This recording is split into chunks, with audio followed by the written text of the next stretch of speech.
Se da la situación de que en los regímenes anteriores fueron aprobados artículos en la ley, diferentes leyes, códigos penales, procesal penal y ley penitenciaria, en la cual se nos excluye, se nos discrimina de ciertos beneficios penitenciarios a los cuales la mayoría de convictos no pandilleros tienen derecho. Nosotros no tenemos por qué ser discriminados en ese sentido, ¿verdad? Tenemos derecho. ¿Sabías que El Salvador ha experimentado más de 5.000 homicidios relacionados con pandillas en los últimos 5 años?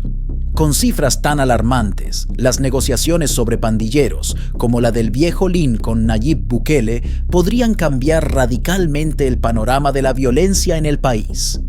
¿Es posible que liberar pandilleros sea parte de la solución o solo empeorará la situación?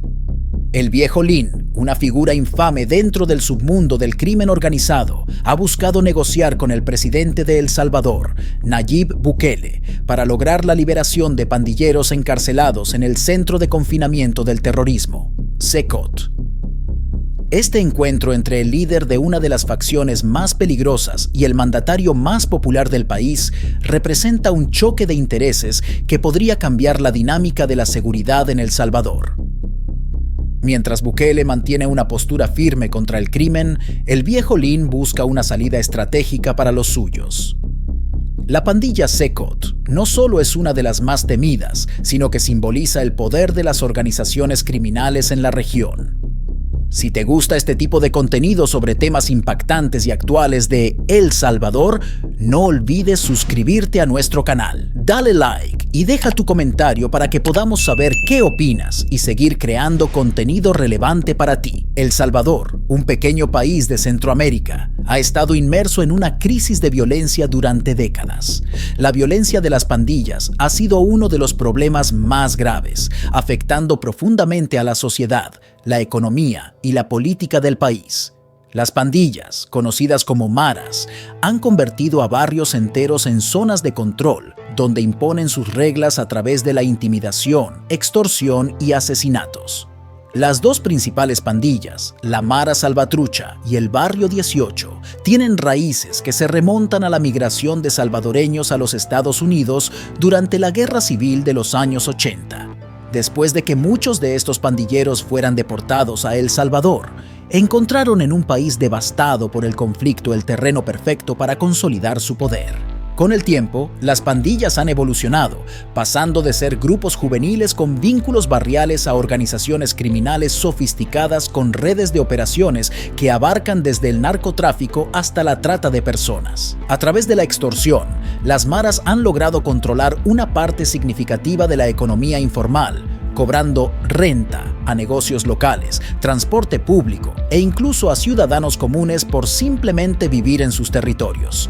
Esto ha creado una situación insostenible para miles de salvadoreños que viven bajo el miedo constante de las represalias por no cumplir con las exigencias de estos grupos.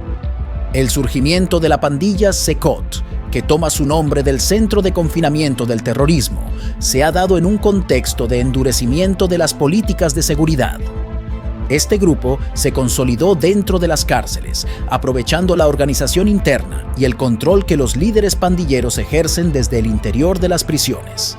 Las cárceles salvadoreñas, lejos de ser centros de rehabilitación, se convirtieron en centros de poder para las maras, desde donde se coordinaban extorsiones, asesinatos y enfrentamientos con pandillas rivales. Estas cárceles, repletas de miembros de pandillas, han sido descritas como universidades del crimen, ya que los delincuentes que ingresan con delitos menores a menudo salen con contactos y habilidades que les permiten ascender dentro de la estructura criminal. Históricamente, los gobiernos de El Salvador han intentado diversas estrategias para lidiar con el problema de las pandillas. Uno de los enfoques más polémicos fue la tregua entre el gobierno y las pandillas en el año 2012. Durante la presidencia de Mauricio Funes. Este acuerdo, mediado en parte por la Iglesia Católica, permitió una reducción temporal de los homicidios a cambio de mejores condiciones dentro de las cárceles para los líderes pandilleros.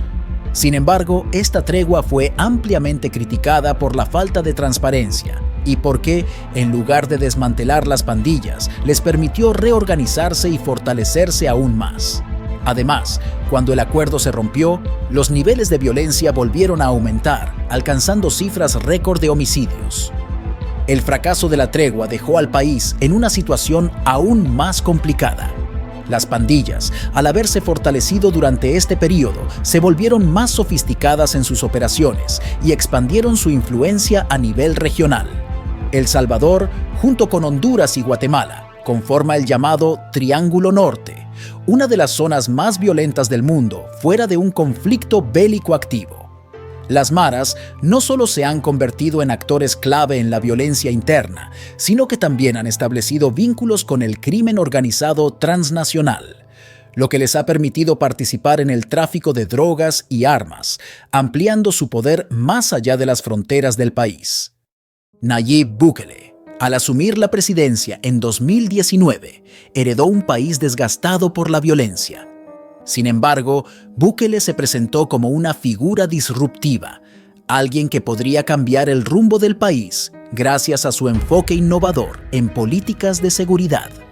Su política de mano dura ha incluido la implementación de estados de emergencia, el despliegue masivo de fuerzas armadas en las calles y la construcción de nuevas prisiones como el Centro de Confinamiento del Terrorismo, una mega cárcel diseñada específicamente para albergar a miles de pandilleros. Esta prisión es una de las más grandes de América Latina y ha sido clave en la estrategia de Bukele para controlar la violencia desde las cárceles. La guerra contra las pandillas de Bukele ha sido recibida con aprobación por gran parte de la población salvadoreña, que ha visto cómo los índices de homicidios han disminuido drásticamente en los últimos años. Sin embargo, también ha generado críticas tanto a nivel nacional como internacional por las violaciones a los derechos humanos y la falta de procesos judiciales adecuados en muchos casos. Las organizaciones de derechos humanos han señalado que la política de encarcelar a miles de pandilleros, a menudo sin un juicio justo, podría estar fomentando una crisis humanitaria dentro de las cárceles, donde el hacinamiento y las condiciones insalubres son la norma. Además, el endurecimiento de las políticas ha tenido efectos contradictorios. Si bien el encarcelamiento masivo de pandilleros ha reducido la violencia visible en las calles, muchos expertos temen que este enfoque no ataque las raíces del problema. La falta de oportunidades económicas, el desempleo juvenil, la falta de acceso a educación de calidad y la corrupción institucional siguen siendo factores que alimentan el ciclo de violencia en El Salvador. Las pandillas, aunque debilitadas por la estrategia de Bukele, aún mantienen una estructura sólida dentro de las prisiones, lo que les permite seguir coordinando actividades criminales y manteniendo su poder sobre ciertos territorios. En este contexto, la pandilla Secot se ha vuelto un símbolo tanto del poder de las pandillas dentro del sistema penitenciario como de los desafíos que enfrenta el gobierno para desmantelar estas organizaciones. A pesar de los esfuerzos de Bukele por controlar la situación, la pandilla Secot ha demostrado su capacidad para influir en el panorama criminal de El Salvador, tanto dentro como fuera de las cárceles. La negociación entre el viejo Lin y Bukele, aunque polémica, refleja la complejidad de tratar con organizaciones criminales que tienen profundas raíces en la sociedad salvadoreña. El viejo Lin, como líder de esta facción, representa no solo a los pandilleros que controlan los barrios y el crimen organizado, sino también a aquellos que, desde las prisiones, buscan mantener su poder e influencia. El hecho de que estos líderes pandilleros continúen ejerciendo control desde detrás de las rejas evidencia las limitaciones del enfoque represivo en el manejo de la violencia en El Salvador. Al mismo tiempo, plantea preguntas sobre el futuro de las políticas de seguridad y la posibilidad de que el diálogo, por muy polémico que sea una de las pocas vías hacia una paz duradera. La negociación entre el viejo Lin y Nayib Bukele ha generado mucha controversia. Mientras que algunos ven en Bukele un líder inquebrantable que ha implementado medidas drásticas, como el estado de emergencia y la construcción de megacárceles como el Secot, otros piensan que el diálogo podría ser una salida viable para reducir la violencia. El viejo Lin, conocido por su astucia y experiencia en el crimen organizado, buscó este acercamiento con la esperanza de encontrar una tregua para los pandilleros encarcelados. Las reuniones iniciales fueron tensas, con ambos lados marcando claramente sus posiciones. Bukele no estaba dispuesto a hacer concesiones que comprometieran la seguridad del país, mientras que Lin buscaba la liberación de al menos una parte de los líderes pandilleros, prometiendo a cambio una reducción en los actos violentos y extorsiones. A lo largo de estas negociaciones, Lin trató de persuadir a Bukele presentando cifras sobre el control que aún ejercen desde prisión y la posibilidad de un caos aún mayor si no se llegaba a un acuerdo. Por otro lado, Bukele, respaldado por su creciente popularidad y el apoyo de la fuerza pública, no mostraba signos de ceder. Uno de los momentos más tensos de las negociaciones fue cuando se filtraron documentos que mostraban las condiciones que Lin intentaba imponer, lo que generó un rechazo inmediato por parte de la sociedad civil. Aunque Bukele se mantuvo firme en su posición pública de no negociar con criminales, en los círculos privados se discutía la posibilidad de una solución más diplomática.